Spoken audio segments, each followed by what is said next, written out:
Mr. Khamis? Thank you, Chair, and thank you all for the presentation. I'm, always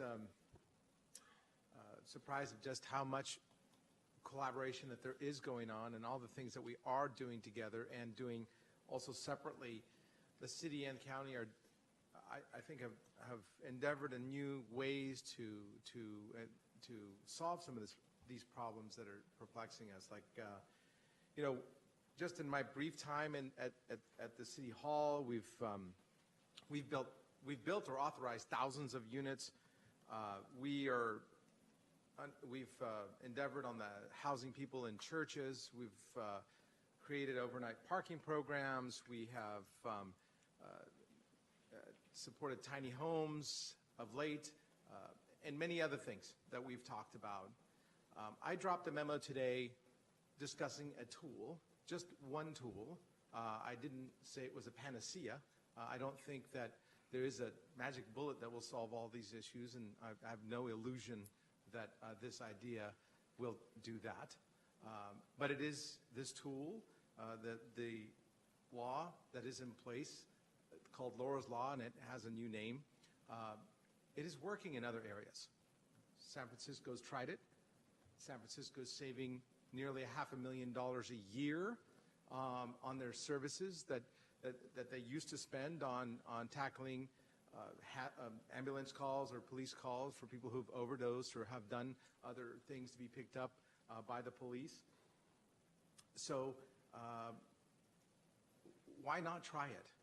Many of the things that we talked about before, like the overnight parking program, those were taboo at one point. This is potentially a taboo at this point. But I think us not taking a look at it is wrong. And that's the motivation for writing the memo. I think that I've seen the same people on Santa Clara Street over and over again for the 6.5 years. I know one guy who carries a blanket on top of his head and stays, near the Subway cafe, and he's been there for 6.5 years. He's barefoot, and he's never been off the street. There are people who I see on the street. He's the only one that comes to my mind right now. But there are people all over Santa Clara and all over every district with issues, drug addictions, things that are that they may not have control of. People who have who should have been basically put away because they can't take care of themselves. And I think it's inhumane not to tackle this issue. It's the toughest issue, but it's one that needs to be solved. And this is the spirit of which that I want to submit this memo.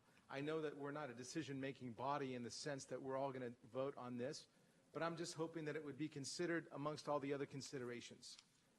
Santa Clara County would not be the first county to implement this, nor is it, potentially might be the last, but it's not the first. And I would ask the staff to take a look at what San Francisco is doing on this issue and gauge the success. It doesn't have a huge success rate because it only tackles the people who are in conflict with the law, and it keeps them out of jail. And that's the reason we put this memo forward. The fact that the county also has purchased 2 hotels, which I commend them and congratulate them for, I think it's an opportunity, and that's the way I saw it. It's an opportunity to help these folks get off the streets. And all I ask is that somebody consider this in their deliberations as we try to take a look at all the tools that are available to us. And I just want this to be another tool. Thank you for allowing me to speak on this.